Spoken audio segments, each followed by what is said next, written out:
பேச்சுவார்த்தையை முதல்ல அதிமுக பாஜக இன்னும் சிக்கல் நீடிக்கிறது. ஆனால் முன்னாடி தொடங்கிய திமுக முக்கிய கட்சிகளுக்கு தொகுதி பங்கீட்ட தொகுதிகளை ஒதுக்கியிருக்காங்க. எலெக்ஷன் ரேஸில் திமுக முன்னிலையில் இருக்குன்னு நினைக்கிறீங்க?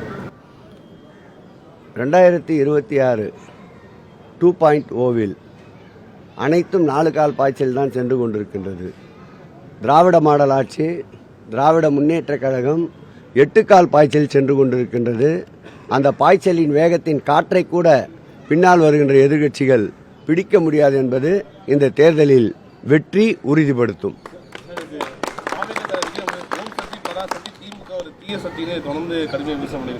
இந்த பஞ்சு டைலாக் எல்லாம் பதில் சொல்லி இருக்க முடியாதுங்க.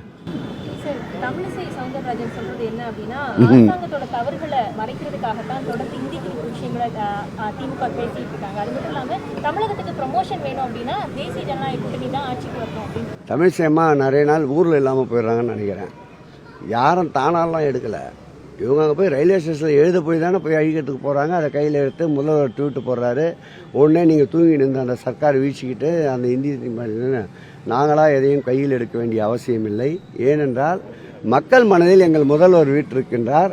மக்களோடு மக்களாக இருக்கின்ற நாங்கள் எதையும் தேவையில்லாத ஒரு பொருளை கையில் எடுத்து விளம்பரம் தேடுகின்ற அவசியம் இல்லை. அண்ணா பத்தி தொடர்ந்து திமுக பேசிட்டு இருக்காங்க. ஆனா அண்ணாவோட ஆட்சி மாதிரி இல்ல திமுகவோட ஆட்சி. ஒரு அண்ணா பசுனா பசுமையில கூட காக்கா மாதிரி தான் திமுக ஆட்சி செயல்பட்டு இருக்கு. அண்ணாவை பத்தி எந்த திமுக அமைச்சர்களுக்கு ஒரு 10 வார்த்தை கூட எழுத தெரியாது அப்படின்னு அண்ணாமலை விமர்சனம் பண்றாரு. அண்ணாமலைக்கு இந்த தமிழ்நாட்டுக்கு என்னமா சம்பந்தம்? அவர் எப்பயாவது ஒரு தடவை தான் இருப்பை காட்டிக்கிறதுக்காக இது மாதிரி ஒரு எதிர்வார்த்தை வைக்கிறாரு. இதுக்கு நம்ம எதிர்வாதம் பண்ணோம்னா உடனே அவருக்கு ஒரு விளம்பரம் போய் சேருது. இது தவிர்த்து அவர் இந்த தமிழ்நாட்டுக்கு பயனுள்ள ஏதாவது செய்திருக்கின்றாரா? எந்த வகையிலாவது தமிழ்நாட்டோட அரசியலுக்கும் அவருக்கும் சம்பந்தம் இருக்கின்றதா?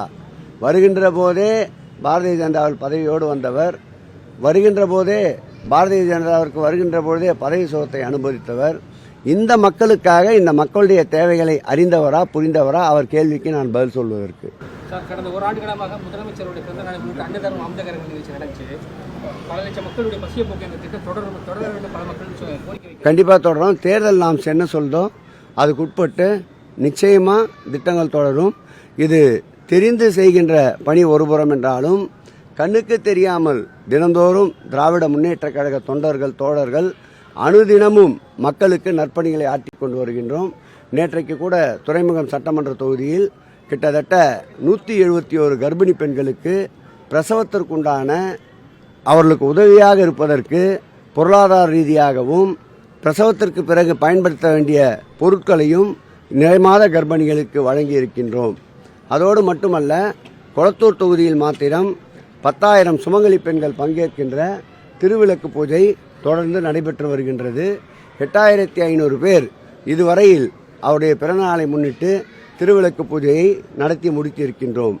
இப்படி ஆட்சி அதிகாரம் செய்கின்ற பணிகள் மக்களுக்கு ஒரு புறம் என்றாலும் ஆட்சி அதிகாரத்தில் சார்ந்திருக்கின்ற திராவிட முன்னேற்ற கழகம் கட்சியின் சார்பில் செய்கின்ற மக்கள் பணிகளும் அரசாங்கத்தோடு போட்டி போடுகின்ற அளவிற்கு மக்கள் பணிகளை திராவிட முன்னேற்ற கழகம் கையில் எடுத்து செய்து கொண்டு வருகின்றது.